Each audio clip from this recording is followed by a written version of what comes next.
Yes, hope you're having a fantastic time. My name is H.E and this is Voice of Siga Bench Show. You know what I normally do inside the bench show. It's all about politics. And what today we are hosting the president of the Siga National Polytechnic, His Excellency Wilberforce Mali. We shall be talking about his political journey and so to say, just to thank them that voted for him and them that didn't, because he promised that he want to serve everybody in his tenure of 1 year as the president. Allow me to welcome His Excellency. Welcome, sir. Okay, thank you. Welcome to Voice of Siga. How do you feel to be part and parcel of this conversation? Okay, first of all, it's a good opportunity to share ideas together with the team, so that we can see what we can do for the betterment of Siga. Okay, and many people know you as Wilberforce Mali because you've got friends, you know, the pads. But maybe if you can tell them who are you, they want to know you better. Okay, thank you on that. First of all, many people know me as Wilberforce. I'm called Wilberforce Mali, a student at H.E TSNP, pursuing diploma in water engineering, year 2. And politically, many people knows me as a very humble and a cool guy. Of course you are. Yeah. We thank God for that. Thank you. Maybe, Mr. President, you were elected recently as the 11th president of this great institution. So, how did you feel? First, after the election, when I was declared the winner, I felt it nice, and I thank God for the opportunity, because it is not an easy journey for somebody to be elected, but I felt it now. It is now an opportunity for me to go and deliver to the comrades. Okay, that's good. And maybe someone also wants to know, where did you begin this leadership from? Because maybe you began it from the primary, from the secondary, or rather you just started it right away from this college. So tell us about, take us through about your political journey. Okay, my political journey, it began the year 2017.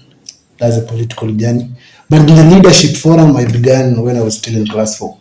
That's when I was elected as the first person to represent the institution as the CU chair. Okay. Then in high school, I represented him as the academic chairperson. Okay. When I was in Form 2, Form 3, and Form 4, I became as the deputy president.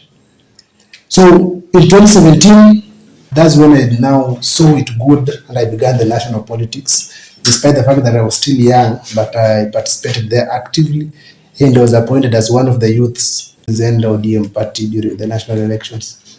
Then from there, 2021, I got again another opportunity to serve in the DAPK party as a youth representative from that is Butere sub-county.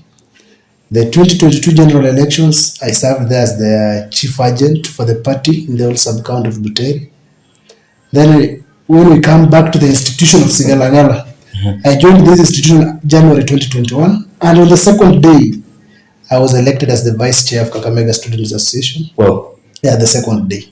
So I served there for 1 full year, and under that leadership, that's when I experienced some skills, some knowledge. The second year, I again, still serving the Kakamega Association, I was again appointed as the chairman in the electoral body of the association, of which I've served them, that is 2022, 2023. In the 2023 TSNP council members, I was appointed as a crack member there, whereby I served them. 2024 last year as a council, I served as the general mayor in the council. So I think in this political journey, I've served in many fields before becoming the president. Wow, and it is good to see to it that you have been, gradually prospering in these leadership forums. And what made you to go for the presidential seat at TSNP? Because we've got so many seats. We've got the general secretary, we've got, the CS education. Why just the presidential seat? Okay, fine. First of all, leadership is something that needs gradual change, that needs a good mind that can transform something. Absolutely. So before deciding that I should come for the presidency, some people told me to come for the GS, but I told them no. The reason as to why I want to go for the presidency is because of what I saw within the institution. The comrades saw it nice that if Wilberforce will be elected as their president, they will feel good. The welfare of these comrades, the challenges that these comrades face, those are some of the factors that made me say, if I run for this position, it will be better for me to change something in one way or the other. You've talked about the hurdles, the challenges. Yeah. Before we get into the challenges, what goals do you have for the institution? Because as the newly elected leader, people want to know that now that we've got a leader, what does the leader has for us? So what are some of the agendas are you going to initiate to see to it that our school gets to grow as it has been the culture? Okay, thank you. On the agendas that I personally, together with the council, would wish that I initiate, that they get to prosper, one of them is about the security of these comrades who study here. You find that most of the comrades study outside the school, and some of the plots, their security is not guaranteed. Some landlords, they don't take care of the comrades, yet they pay their rent. So it is now our responsibility to go and talk to the landlords, together the CS Home Affairs, Culture and whatsoever, so that the landlord can see on how to maintain the security and improve on it. Then on another agenda that we feel as a council, and I personally feel, is about the welfare. You find that, let's say for example, I as the president, I've lost my parent. Then you people are coming home with 2,500. How will that money help me? So it won't help. When you find a comrade has died, you are giving out 15,000. That money isn't even enough. Yeah. So it is good, and I've seen it nice that we at least try to change on the contributions. At least if we get something good to go and sit and give the person who has been bereaved, she should feel that at least the student or the institution has stood with me in this difficult time. Another thing is about the issue to do with the Wi-Fi within the institution. The Wi-Fi? Yeah. What about it? You find that we have the Wi-Fi within the institution, which is a good achievement in the school, but it is not working. Many students you find them seated outside, they are on that Wi-Fi, but it is not strong. So I've at least told my council members and the comrades at line that we at least work. How can we improve on the strengthening and accessibility of the Wi-Fi within the institution? So that there are people who stay in plots which have no Wi-Fi. There are people who stay in plots which have Wi-Fi, but they cannot access that amount of money to purchase the Wi-Fi. But if they can find time and they can find good accessibility and improved Wi-Fi within the institution, it will be very easy for them to do it, to download even notes, to do a research within the institution. So you find that these comrades can be favored.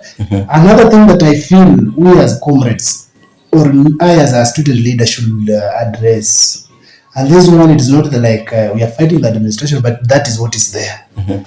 We have got different categories of students within the institution. Yeah. I have a comrade who can be sponsored with 100,000 per day. We have a comrade who, when he or she calls back at home, the parent will tell her or him that my kid, I don't have even 10 bob right now.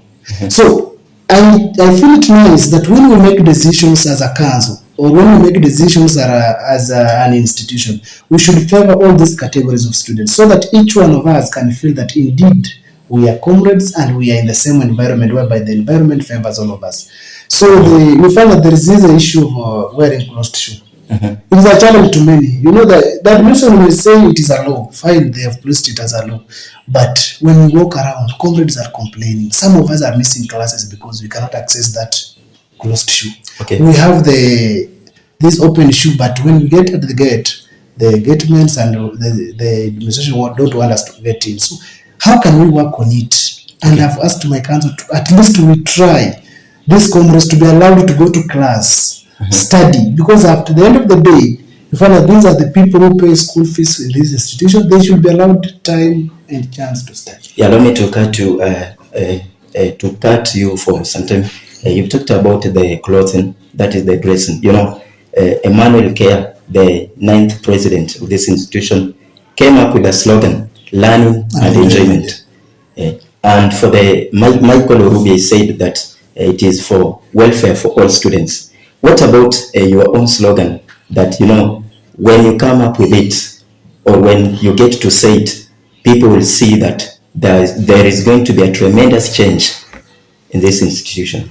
Okay, on that, this is my slogan, that inclusivity for all comrades. Why? I say before any decision is made, at least you encourage public participation. Let also comrades give their views, let the administration give their views, and then we sit down and see is all the views, then we make a decision. But we cannot just make decisions without inclusivity.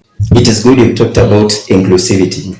When you were campaigning, you had an opponent. Yes. Am I right? Yeah, very true. And it was our brother, Omukosi Benjamin. So is he also going to be part and parcel of this the growth of the institution, or what are your words when you are talking about inclusivity? I believe that was time for politics, but now politics are over and we are now in service delivery. Omukosi Benjamin is not a stranger, but he's a student of the institution. Yeah. So I feel it nice that he should be part and parcel of the inclusivity that we talk about. He had agendas, I had agendas. Can we put them together to see how can we transform Sigalagala? That's the main agenda. Can we transform Sigalagala together? So he should participate together with his team. We come back together, we work for Sigalagala. That would be the great achievement. And after being elected, did you take an initiative to talk to him about it? Okay, after being elected, I took an initiative. I called the Anthony Wamalwa, who was a presidential candidate, despite the fact that he lost. I talked to Amos Masai, who was also a presidential candidate, despite the fact that he was not even vetted in. He remained on the vetting panel. I called Benjamin, though he never picked the call, but I talked to his people and the PA, and I told them now politics is over. It is now time to do it, to work together. Very true. Yeah. Okay, it is good you talked about working together. During your inauguration, I was right there, just peeping to get to see what's going to happen. And my eyes were glued to somebody, a visitor by the name Ocheng Omondi Allen. He is a close friend to the former president, Michael Orubi. He is the outgoing president of Masinde Muliro University. So in your tenure as a president, how are you going to bring about collaboration with other student leaders? Okay, that's a good question. And for us to make a good collaboration with other leaders, first of all, we as leaders, we should show that impact, that willingness to work. And I think you've mentioned a good name, that is Alan. And for your information, Alan came here because the moment I was declared the winner, and then he viewed my status. So that day, it is when he told me I must attend. I will do it. I'll attend. Despite the fact that he has been a friend to the former president, but Alan, we've been friends for many years. When he was having events, the moment he had events, that is last year, I used to attend there. Again, apart from Alan, yesterday I talked to the newly elected president of Kisiwa Technical. We shared some views and we agreed that we can work together. I have a good friend of mine whom I studied together, the newly elected president of Mali University. He was my schoolmate. So we have again talked. I have a friend, the newly elected president of Kaimosi, and the newly elected president of the Commonwealth College that is in Kisumu. These people we've agreed, at least we've agreed that for the betterment of the technical institutions, we as leaders, first of all, we should show by an example. We should sit down, collaborate, work in a sober way so that the institutions can come together for betterment. That's good. And Mr. President, to just take you back, you said about joining in this institution some 5 years ago, if I'm not wrong. That was in 2017. 2021. 2021. Okay. You came and started, pursuing a course in engineering. So it means you are a student, and again you are the president. So how are you going to balance between the two? Because you must take time to study and also take time to serve the people. Okay, thank you. First, one thing that we must admit, all of us, that despite the fact that I'm a president, I'm still a student here. That's the first thing. Yeah. So there's no way I will sit in the council the whole day and say I'm the president, don't attend classes. if I want to show us by a good example, I feel it nice that first of all I should attend to classes. But if there are some duties to be performed as a council, we have got something which is called delegation of duties. If there is something of the vice president to perform, I should delegate those duties to my cabinet. They work on it. But I, as a president, should also oversee. I should not just sit back again in class and leave the council. I should oversee. I delegated this duty, be it to the GS or the finance. He or she has done it. If they've not done it, what can I do to make a follow-up so that the activities may be done?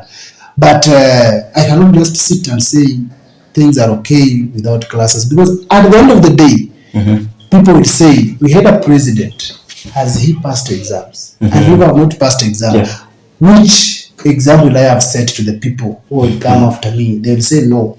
For a person to vie, if you are doing, maybe like for us who are doing engineering, they will say the engineers now they should not vie because you are not passing exams. So that one is not something of a big deal. You just have to deal with it. Okay. And now Article 3, it is Article 2 of the Chapter 3 of the Constitution of the school, which talks about the responsibilities in leadership. How are you going to bring that, good environment in the school by, coming up with initiatives to solve cases involving you and your student council members and also with the other students? Okay, there are many ways in solving these issues. Number one, I believe in negotiations, and I believe in enough discussions as a council and also with the students. Because if I get a problem or if I see a problem, be it from the council, then I don't call them as their chair. We sit down, discuss on the issue. I think it cannot be solved. But if we sit down as a council, we discuss on the issue. If I'm the problem, I admit I've done a problem. If it is one of the council members, he or she admits that yes, they have done a problem, they have done something which is not right. Then we sit down and make a solution that will favor both parties. Because I believe before we make a judgment that both parties should do it, be satisfied and should be involved in a way that the GS should not go back saying that this decision was made in favor of the president, or the president should not march out and say this decision was made in favor of the council members. So we should sit down, make harmony, and make a good decision making. And on behalf of the comrades, I advise even comrades this way.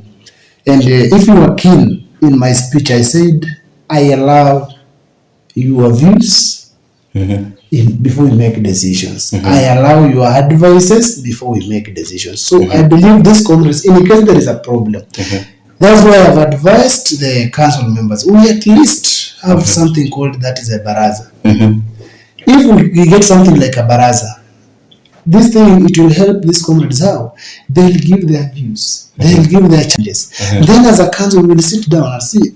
We've worked in the building department, this challenge has been mentioned. When we went to the mechanical department, the same challenge is there. So how can we solve it? And you'll find that the challenge is being solved in a very sober and eloquent way.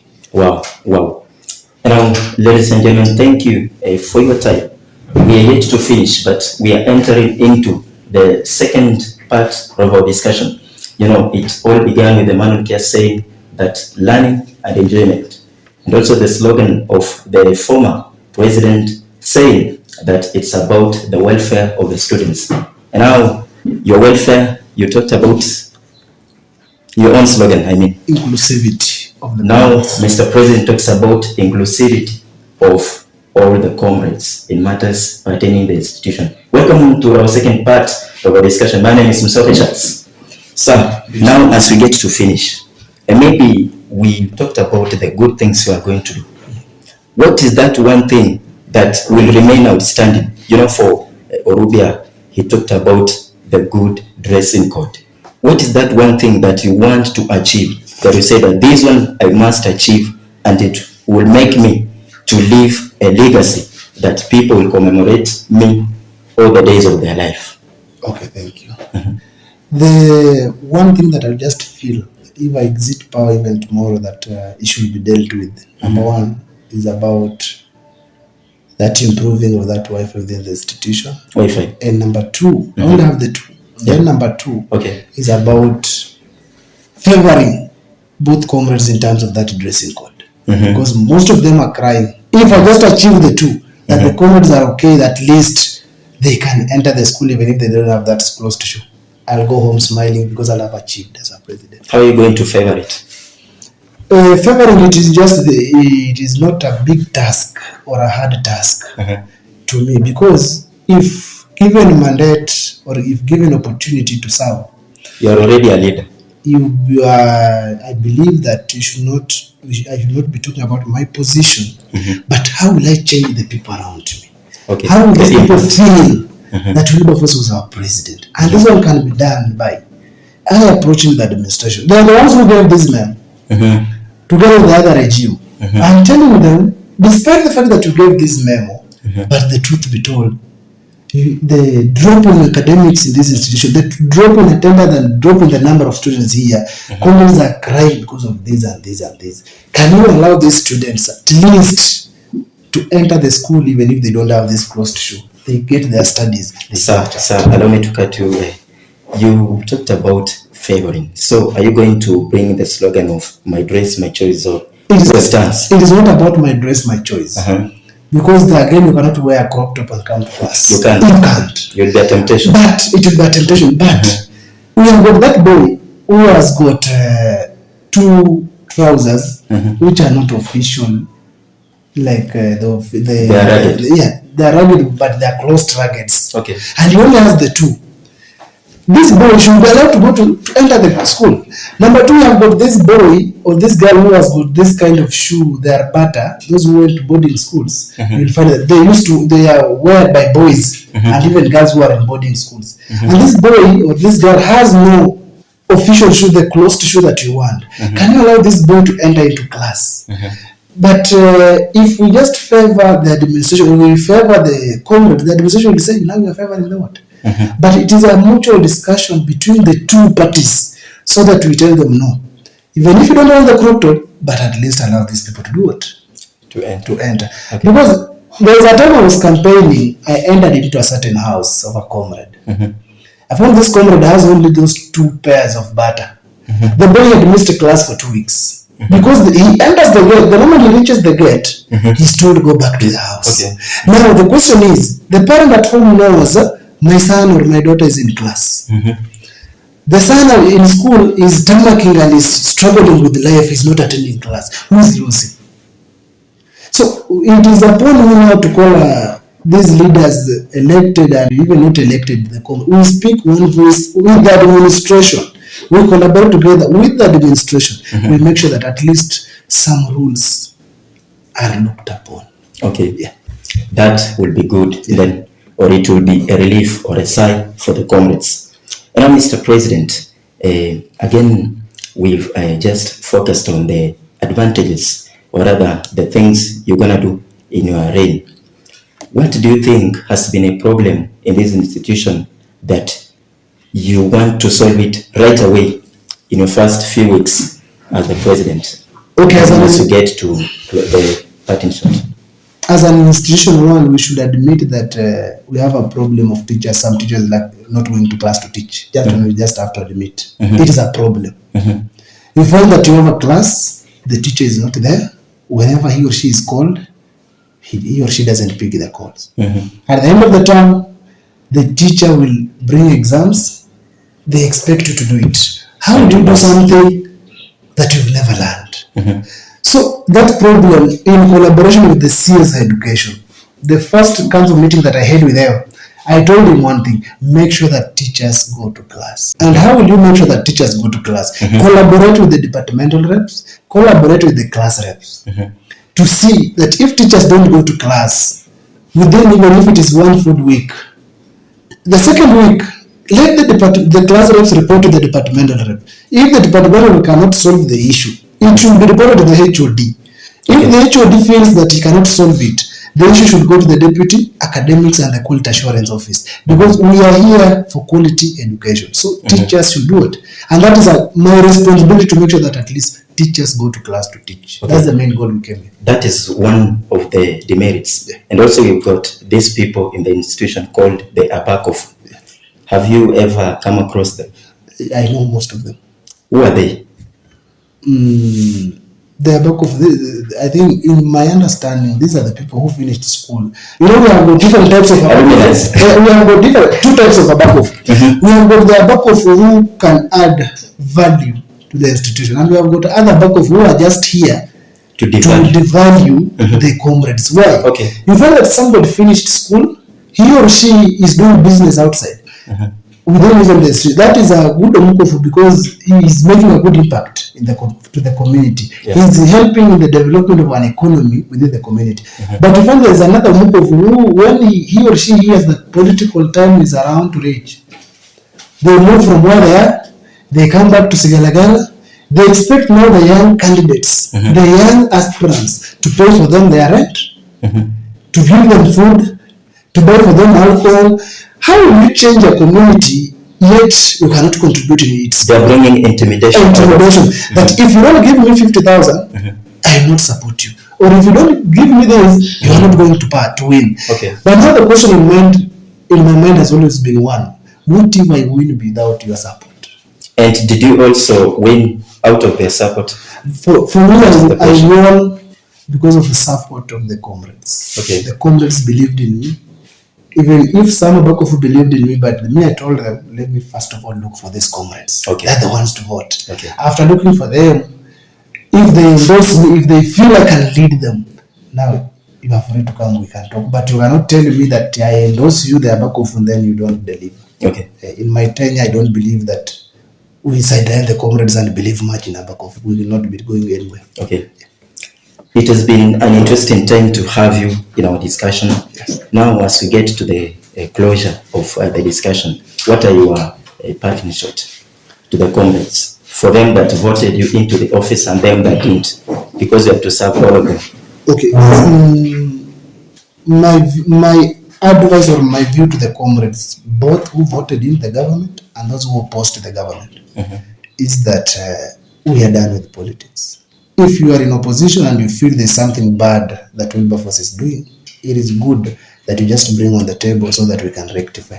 And also, if you are in the government, you voted for me, I don't feel it nice you just clap for the government when it is doing bad, yet you're in the government. If you are my friend and something is going in a mess, just feel free and say, Wilberforce, this and this and this is also doing what? Going in a mess. But I promise, the way I've always been saying, I promise the comrades, be opposition or whatsoever, the main goal, comrades of Sigalagala.